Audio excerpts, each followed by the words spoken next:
অসুস্থ হয়ে দুবাই হাসপাতালে ভর্তি হয়েছেন সাবেক স্বরাষ্ট্র প্রতিমন্ত্রী লুৎফুজ্জামান বাবর। ওমরাহ পালনের উদ্দেশ্যে সৌদি আরবে যাওয়ার পথে হঠাৎ অসুস্থ হয়ে পড়েন তিনি। 30 জানুয়ারি স্থানীয় সময় রাত 11:30টার দিকে তাকে হাসপাতালে ভর্তি করা হয়। 31 জানুয়ারি সংযুক্ত আরব আমিরাত বিএনপির আহ্বায়ক জাকির হোসেন গণমাধ্যমকে এ তথ্য নিশ্চিত করেছেন।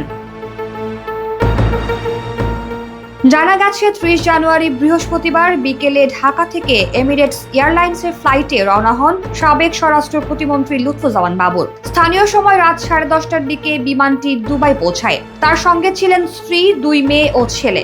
বিমানের মধ্যেই বুকে ব্যথা অনুভব করেন তিনি। বিমানবন্দরে নামার পর তাকে প্রাথমিক চিকিৎসা দেওয়া হয়। এরপর তাকে ভর্তি করা হয় দুবাই হাসপাতালে। তার স্ত্রী ও 2 মেয়ে সৌদি চলে গেছেন।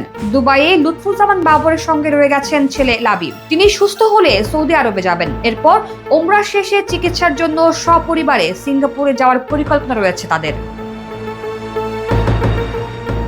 লুৎফুজ্জামান বাবর দীর্ঘ 17 বছর কারাভোগের পর গত 16 জানুয়ারি ঢাকার কেরানীগঞ্জ কেন্দ্রীয় কারাগার থেকে ছাড়া পান। কারামুক্ত হওয়ার 3 দিন পর গত 19 জানুয়ারি অসুস্থ হয়ে পড়েন বাবর। সন্ধ্যায় বুকে ব্যথা ও শ্বাসকষ্ট অনুভব করায় তাকে রাজধানীর একটি বেসরকারি হাসপাতালে নেওয়া হয়। দীর্ঘ কারাভোগের কারণে শারীরিকভাবে অসুস্থ হয়ে পড়েছেন সাবেক এই প্রতিমন্ত্রী।